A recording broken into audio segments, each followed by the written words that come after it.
Շնորհակալություն ազգային ժողովի մեծարգո նախագահ, հարգելի գործընկերներ, պարոն Արծվիկ Մինասյան, իհարկե նա այստեղ չի, բայց վստահ եմ, որ լսում է եւ հետեւաբար խոսքս կուղեմ իրեն։ Պարոն Մինասյան, երեք նեղ սրտում էիք, որ մենք չենք հորդորում Արման Բաբաջանյանին, որպեսզի ներողություն խնդրի Դաշնակցություն կուսակցությունից այն բանի համար, որ անվանել է Դաշնակցություն կուսակցությանը տերորիստ։ Սա ինձ գիտեք ինչ հիշեցրեց, որ բոլորովին վերջերս մեր երկրում կանխվեց ահաբեկչական ակտ եւ ձեր կուսակցության որոշ ներկայացուցիչներ այնտեղ ներգրավված էին։ Եվ ընդհանուր առմամբ կուսակցությունն էլ կարծում եմ համախոհեր այդ ամենի հետ, ինչ որ պիտի երկրում տեղի ունենար, այսինքն իշխանության վերնախավի գլխատում, ենթակառուցվածքների վրա հարձակումներ, նաեւ վտանգ, այսպես Հայաստանի Հանրապետության քաղաքացիների կյանքի նկատմամբ։ Հիմա ես հիշեցի, որ երևի ամենակիչը 100 անգամ ազգային ժողովի դահլիճում գրեթե բոլոր падգամավորները ձեզ առաջարկել են դատապարտել ահաբեկչությունը եւ դուք դա չեք արել։ Դուք դա իրոք չեք արել։ Երեք ինձ մեղմ ասած դուրս չեկավ Մարիա Կարապետյանի հարցին ձեր արձագանքը։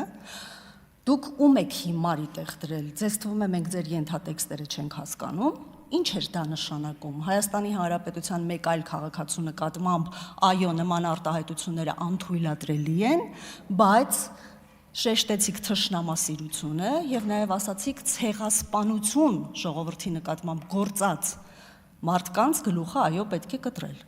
Իհարկե ասել եք դուք սա։ Դուք այդ ում նկատի ունեիք։ Լավ, ենթադրենք ենթատեքստ չկար, ջնջենք այդ ենթատեքստերը, չնայած շանս եմ տալիս, որպեսզի գաք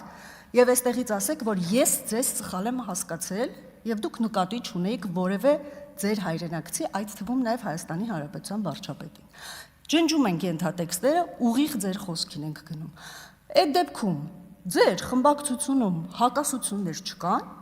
որովհետեւ ձեր քաղաքական առաջնորդը բոլորովին վերջերս եւ ընդհանրապես պարբերաբար ասել է, որ ցիտում եմ, երբեք Թուրքիայի հետ հարաբերությունների հաստատմանը դեմ չեմ եղել։ Ձեր խմբակցությունում այդքան ամեն ինչ հարց է, թե սա ուղղակի քաղաքական երկերեսանիություն է։ Խնդրում եմ այս հարցերին էլ պատասխանեք ձեր եզրափակիչի ելույթում։ Ես ինձ շատ վատ եմ զգում, որովհետև կա այս դահլիճում ինչ որ մեկը, ով Հայաստանի Հանրապետության հասարակական կյանքում ունի այնքան ներդրում եւ վաստակ, որքան Հակոբ Մովսեսը։ Ու մենք այստեղ մեզ դրել ենք դատավորի տեղ, դատում ենք, մի մասը դատախազ է, մյուս մասը դատապաշտպան է։ Ես իրոք ամոթից գետինն եմ մտնում եւ այս հնարավորությունը մենք պիտի այստեղ չունենայինք, չնայած մյուս կողմից էլ հերթական անգամ լայն հասարակության համար մտավորական է ներկայանում եւ թող լսեն նրա խոսքը եւ շատ բաներ փորձեն սովորել նաեւ։ Ես չեմ սիրում ձեր սառը արդարությունը։ Ձեր դատավորների հայացքում նշмарվում է միշտ դահիճն ու նրա սառը դանակը։ Այսպես խոսեց զրադաշտը։ Շնորհակալություն։